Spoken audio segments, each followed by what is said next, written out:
Olá, meus queridos alunos do nono ano, tudo bom com vocês? Eu espero estar encontrando vocês bem nesse momento, tá bom?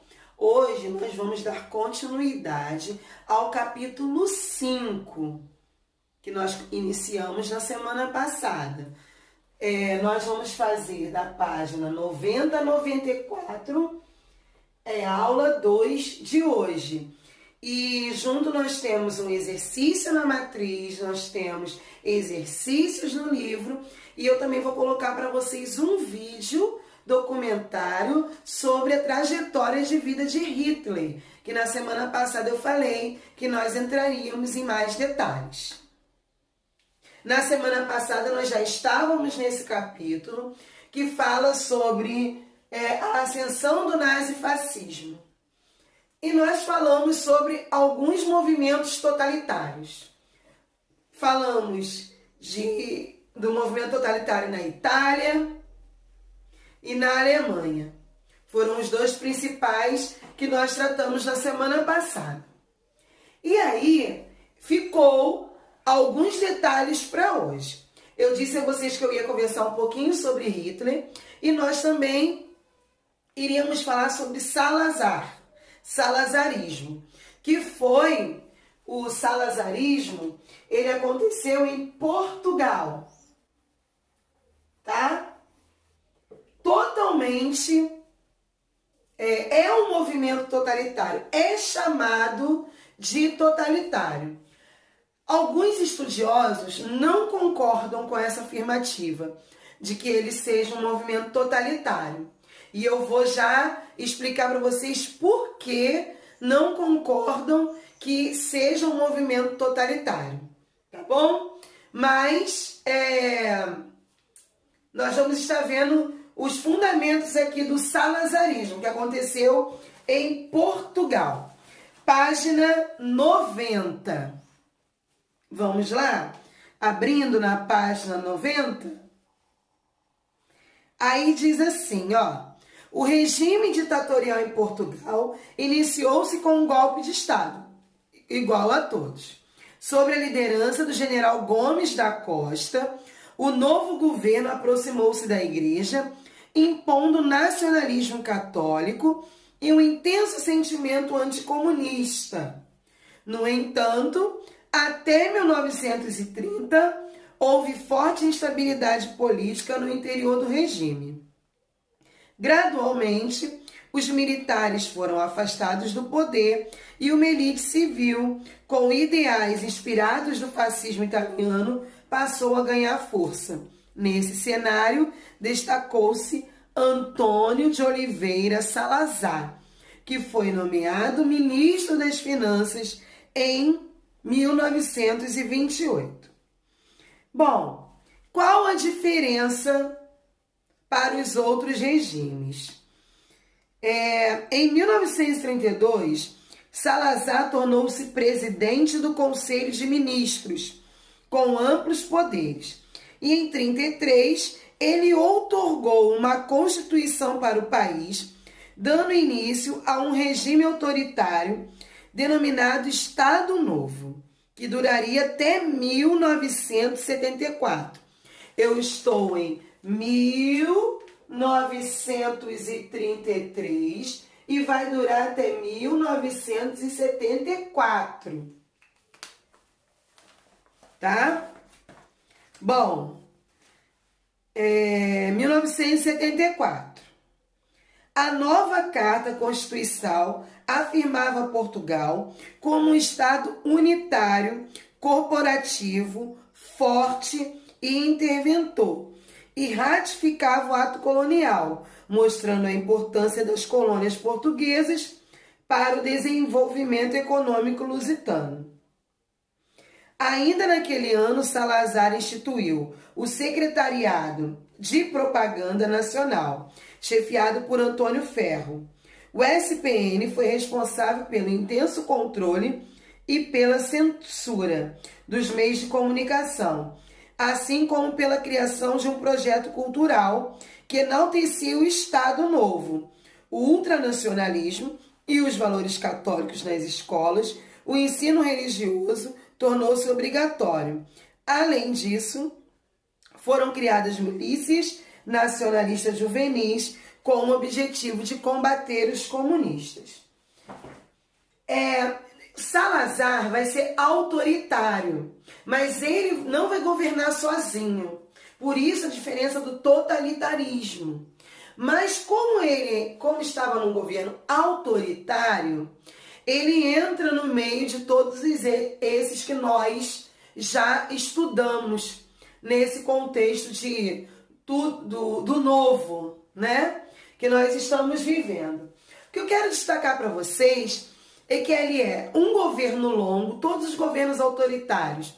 Eu falei na semana passada, eles vão ter o caráter de apoio ao povo, tá? O salazarismo, ele vai ter o apoio popular, mas ele também, Salazar vai conseguir envolver os políticos e manter essa relação com os políticos também aí nessa situação. Então ele vai ter o apoio tanto do povo quanto das pessoas que estão ligadas na política. Ele vai conseguir envolver, né, todos nesse contexto.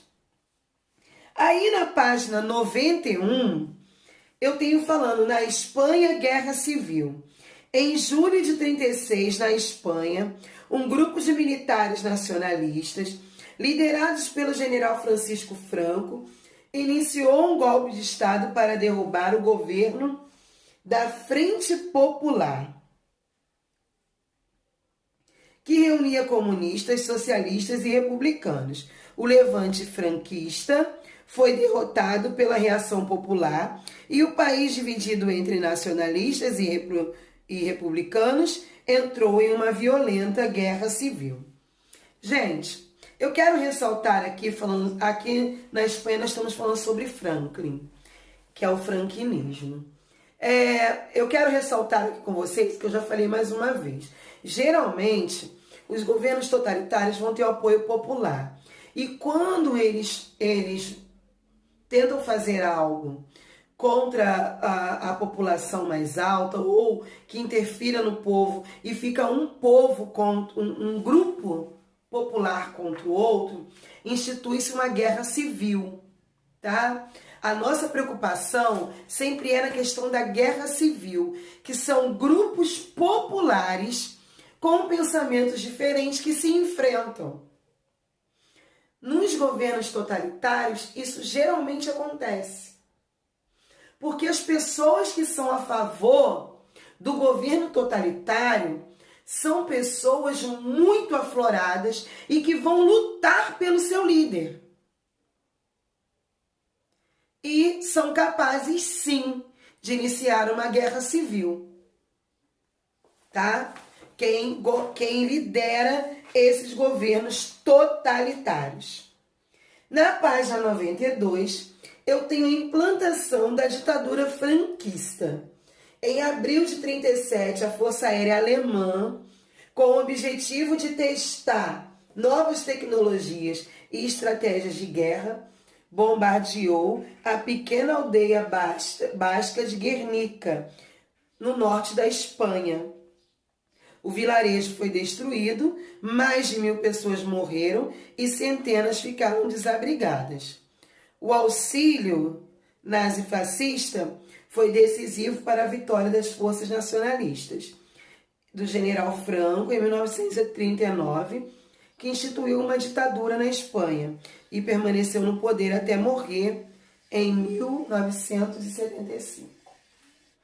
Então, aqui eu tenho a finalização desse conceito de governos totalitários, quer dizer, nazista, fascista. Só que antes de eu dar por encerrado esse assunto, eu quero apresentar para vocês um vídeo, tá? Que fala sobre o Hitler. Eu disse que eu ia falar com mais detalhes dele. Esse vídeo que eu vou estar apresentando para vocês, ele faz a bibliografia de Hitler. E aí vocês vão entender o gancho para o que nós vamos iniciar, que é a Segunda Guerra Mundial. tá? Então, preste atenção no vídeo aí. Adolf Hitler foi um dos ditadores mais poderosos e notórios do século XX. Ele aproveitou a crise econômica, o descontentamento popular e as lutas políticas da Alemanha para tomar o poder absoluto. Após o início da Segunda Guerra Mundial, as forças nazistas ocuparam grande parte da Europa em poucos anos. O violento antissemitismo de Hitler provocou o extermínio de cerca de 6 milhões de judeus junto a outras vítimas do Holocausto. Em abril de 1945, quando a guerra se voltou contra ele, cometeu suicídio em um bunker em Berlim.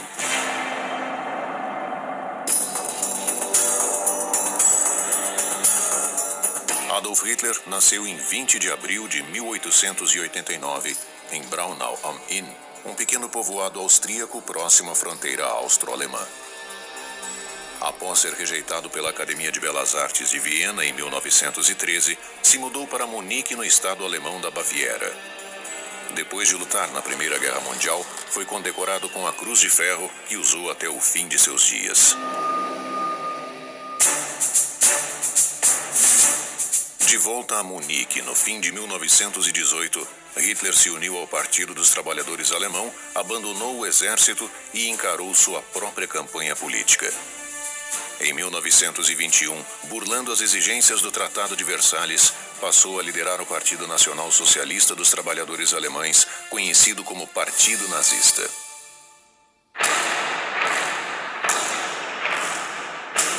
Na noite do dia 8 de novembro de 1923, membros do Partido Nazista liderados por Adolf Hitler enfrentaram a polícia a tiros no centro de Munique. Hitler fugiu pouco tempo depois, mas foi preso junto a outros líderes rebeldes. A tentativa fracassada de golpe de Estado fez dele uma figura nacional e herói do nacionalismo de direita. Julgado por traição, Hitler foi sentenciado a 5 anos de prisão, mas só cumpriu 9 meses. Em 1932, enfrentou Paul von Hindenburg em eleições presidenciais e perdeu com 36,8% dos votos. No entanto, com um governo mergulhado no caos e a sucessão de 3 chanceleres que não conseguiram reestabelecer o controle, Hitler foi finalmente nomeado chanceler. Em março de 1933, o parlamento lhe outorgou plenos poderes e poucos meses depois o Partido Nazista se estabeleceu como o único braço político da Alemanha.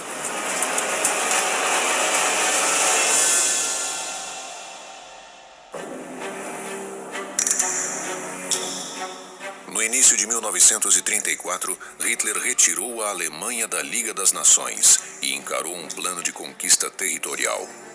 Em junho daquele ano, durante a infame Noite das Facas Longas, assassinou centenas de membros de seu próprio partido. 2 meses depois, com a morte de Hindenburg, a presidência e a chancelaria foram unificadas para que Hitler fosse o único comandante das Forças Armadas.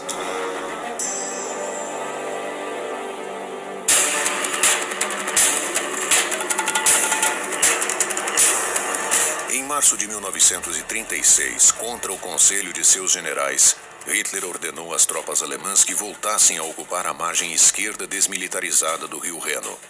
Durante os 2 anos seguintes, a Alemanha fez alianças com a Itália e o Japão, anexou a Áustria, moveu-se contra a Tchecoslováquia e assinou um pacto de não agressão com a União Soviética. Em 1º de setembro de 1939, com a invasão alemã à Polônia, iniciou-se a Segunda Guerra Mundial.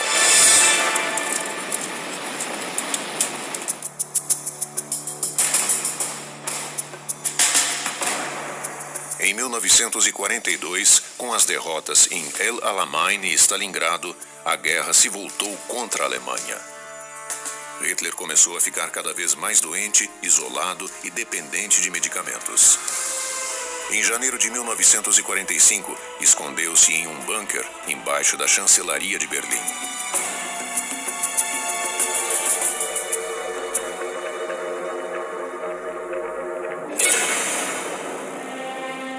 Na madrugada do dia 29 de abril, encurralado no Führerbunker, Hitler se casou com Eva Braun, sua companheira durante os últimos 10 anos. Um dia depois, ambos se suicidaram. Hitler atirou em sua têmpora direita e sua esposa ingeriu uma cápsula de cianeto. Seus corpos foram queimados segundo instruções de Hitler. Muitos historiadores colocam em dúvida a versão oficial do suicídio de Hitler. Teorias alternativas abordam uma fuga à América do Sul, quando teria vivido durante várias décadas até o dia de sua morte.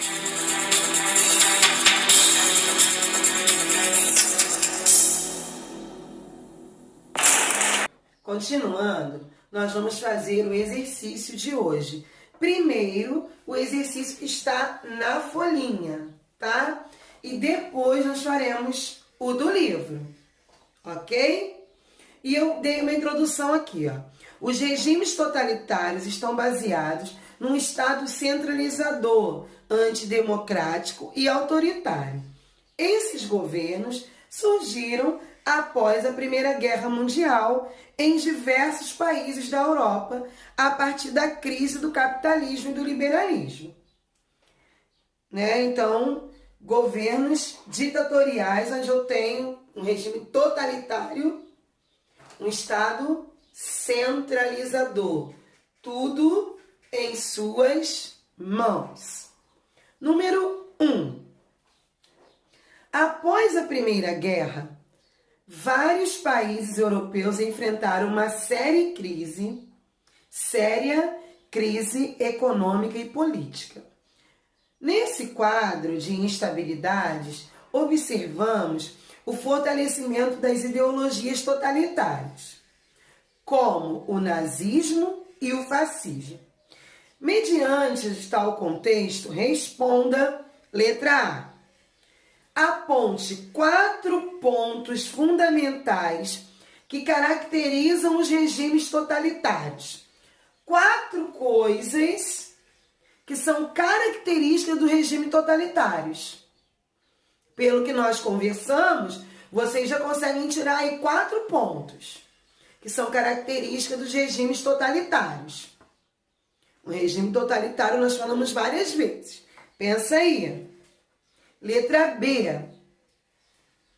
Descreva, em linhas gerais, o contexto que favoreceu o aparecimento do fascismo na Itália e do nazismo na Alemanha.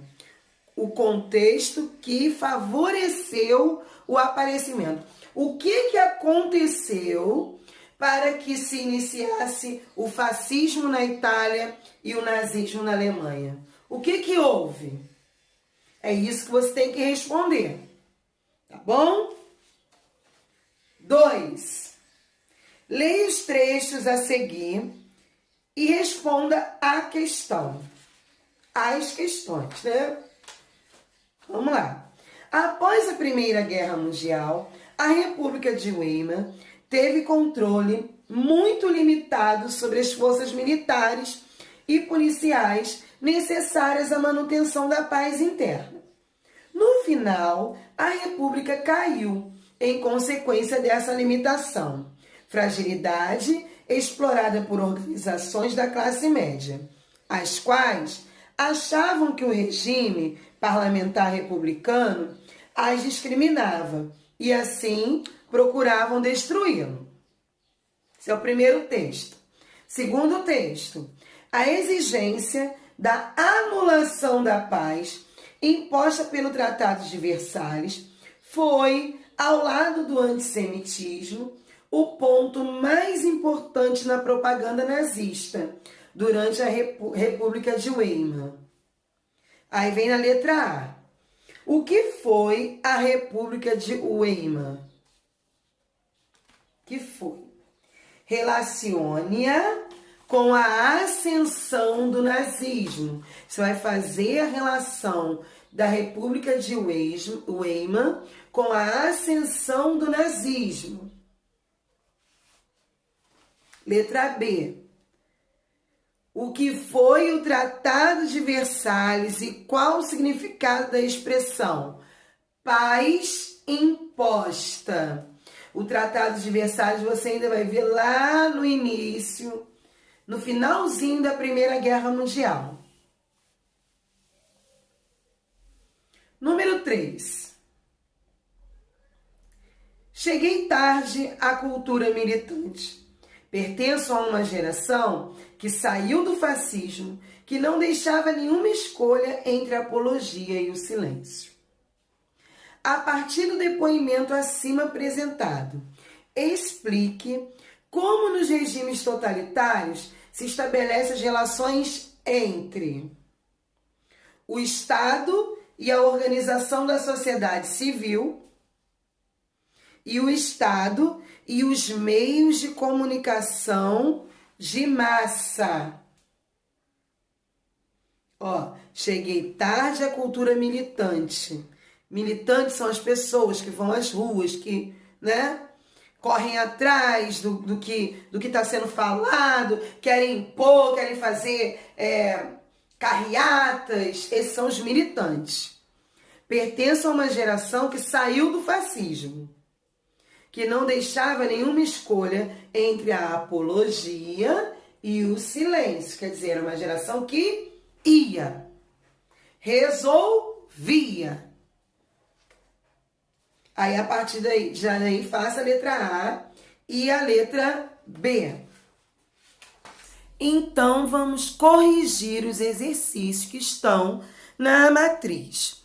Bom, na número 1, eu pedi para você observar o fortalecimento das ideologias totalitárias, como nazismo e fascismo, mediante tal contexto. Responda. Apontar 4 pontos fundamentais que caracterizam os regimes totalitários. Aí eu botei que nós podemos assinalar os seguintes pontos. A existência de um único partido. Isso aí, gente, partido totalitário, esse é o básico. Um único partido que deve ser o único capaz de pensar e resolver as questões e dilemas da nação. O combate sistemático aos órgãos sindicais. Sindicato não é bem visto, com grandes redutos e uma desordem que prejudica o desenvolvimento da economia nacional.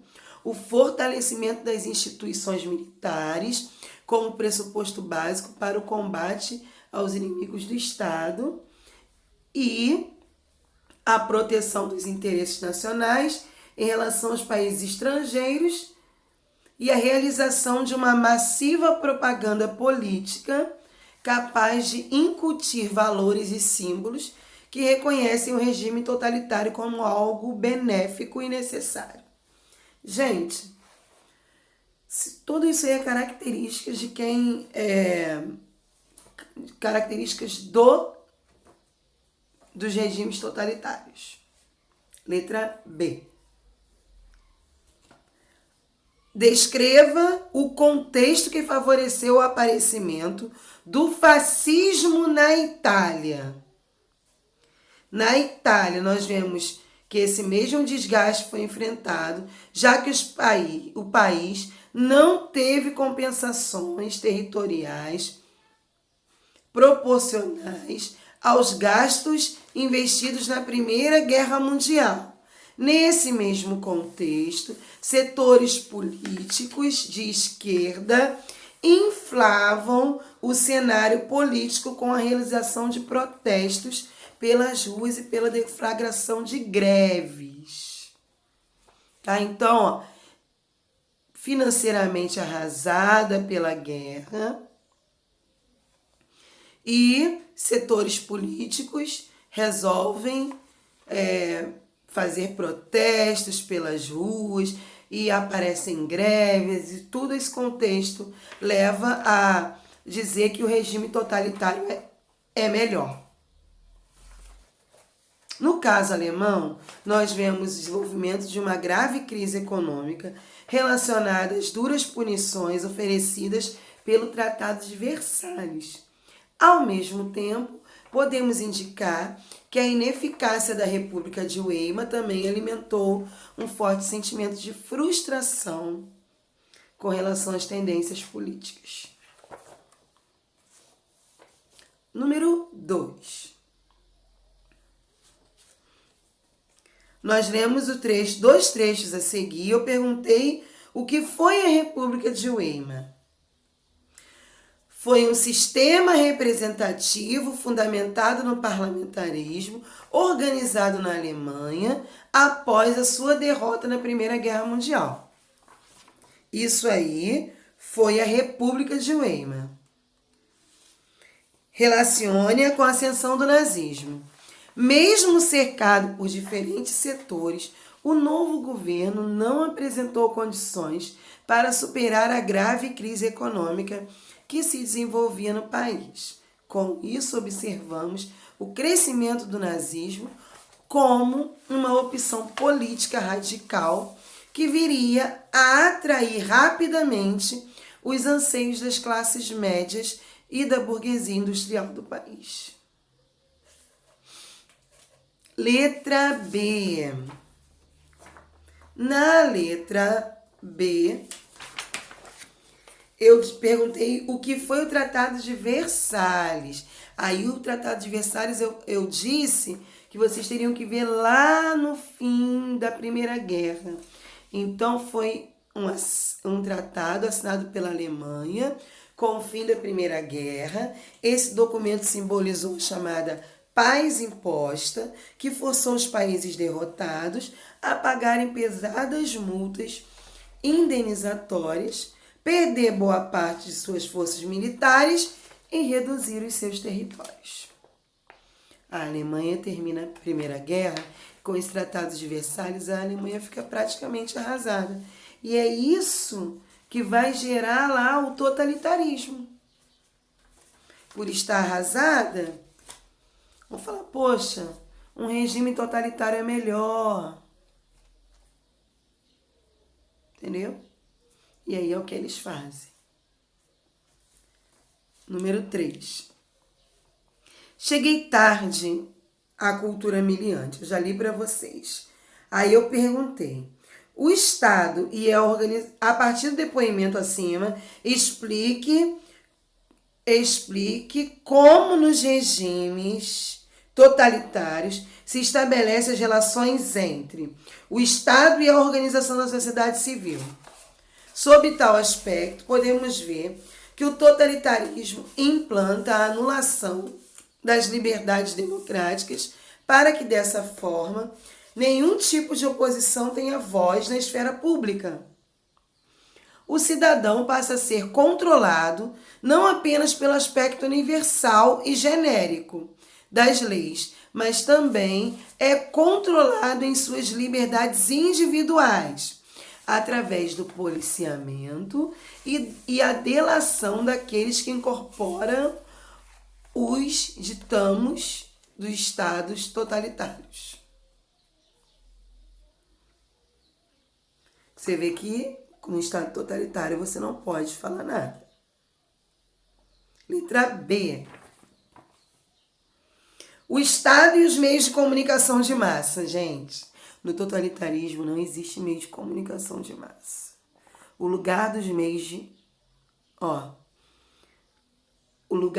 de comunicação no regime totalitário pode ser visto sobre duas perspectivas. Por um lado, o totalitarismo implementa uma forte censura interessada em evitar qualquer tipo de manifestação para promover uma imagem positiva de governo e alicerçar o apoio das maiorias através de textos, imagens e sons de grande impacto.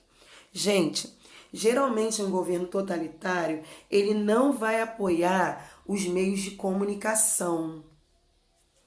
Porque os meios de comunicação vão divulgar toda a verdade que acontece. Então, das duas, uma. Ou o governo totalitário vai controlar esse meio de comunicação, porque o meio de comunicação passa o que ele quer, ou ele vai criticar o tempo inteiro esses meios de comunicação. Página 94 do livro. Número 1. Sobre a queda da Bolsa de Nova York, a crise de 1929, classifique as afirmativas a seguir em verdadeiras ou falsas. Letra A. Um dos fatores que desencadearam a quebra da Bolsa de Nova York em 1929 foi a venda desenfreada de ações pelos investidores. Verdadeiro ou falso? B. Apesar da recessão estadunidense em 1929, os Estados Unidos mantiveram o crédito aos países da América Latina para manter a política do American Way of Life. Verdadeiro ou falso? C. O New Deal foi financiado com recursos públicos originados da arrecadação de impostos mais altos da parcela mais rica da sociedade estadunidense e com a emissão de papel moeda. Verdadeiro ou falso? A crise de 29 ocorreu em razão da estagnação das vendas dos produtos industrializados estadunidenses e da valorização artificial das ações de empresas na Bolsa de Valores. Verdadeiro ou falso? Número 2. Leia um trecho da obra de Mein Kampf, Minha Luta, escrita por Adolf Hitler, quando estava na prisão na década de 20. E faça as atividades a seguir. Aí vem o trecho. Nosso povo alemão, hoje esfacelado, jazendo entregue, sem defesa, aos pontapés do resto do mundo, tem precisamente necessidade da força que a confiança em si proporciona. Todo o sistema de educação e de cultura deve visar dar às crianças de nosso povo a convicção de que são absolutamente superiores aos outros povos. Está ensinando a ser superior. O direito ao solo e à terra pode tornar-se um dever quando um grande povo parece destinado à ruína por falta de extensão territorial. Letra A. Qual era, segundo o texto, a situação da Alemanha na década de 1920? Logo no início do texto já fala, né? B. Segundo Hitler, o que era preciso fazer para reverter a situação da Alemanha? O que era preciso fazer? Ele teve uma ideia, né? Letra C. Elabore um argumento aí para rebater a visão racista expressa nas palavras do dirigente alemão e apresente aos colegas. É claro que você vai elaborar esse argumento aí no caderno de vocês e essa resposta é pessoal, tá? Um dia, quando nos encontrarmos, apresentaremos aos colegas, tá bom? Número 3. Observe o cartaz a seguir e faça o que se pede. Letra A. Descreva o cartaz. Que grupos envolvidos na Guerra Civil Espanhola ele representa? Descrever é dizer o que tem nesse cartaz. Por exemplo, digamos que, nossa, é um homem muito bonito. Não é. Mas se fosse, você falaria isso. Isso é descrever detalhes do que acontece aqui no cartaz. E logo em seguida, você vai dizer que grupos envolvidos na Guerra Civil ele representava. Ele representa. B. Qual é a crítica presente nesse cartaz? Com base na sua resposta, identifique o grupo espanhol que o produziu. qual foi o grupo espanhol que o produziu. Agora vamos corrigir o livro, tá? A primeira questão estava pedindo para dizer se era verdadeiro ou falso. Um dos fatores que desencadearam a quebra da Bolsa de Nova York foi a venda desenfreada de ações pelos investidores? Verdadeiro. B. Apesar da recessão estadunidense, em 1929, os Estados Unidos mantiveram os créditos dos países da América Latina? Claro que não. Falso. O New Deal foi financiado com recursos públicos originados da arrecadação de impostos mais altos da parcela mais rica da sociedade estadunidense? Verdadeiro. A crise de 29, letra D, ocorreu em razão da estagnação das vendas dos produtos industrializados estadunidenses e da valorização artificial das ações de empresas na Bolsa de Valores? Verdadeiro. Então ficou verdadeiro, falso, verdadeiro e verdadeiro.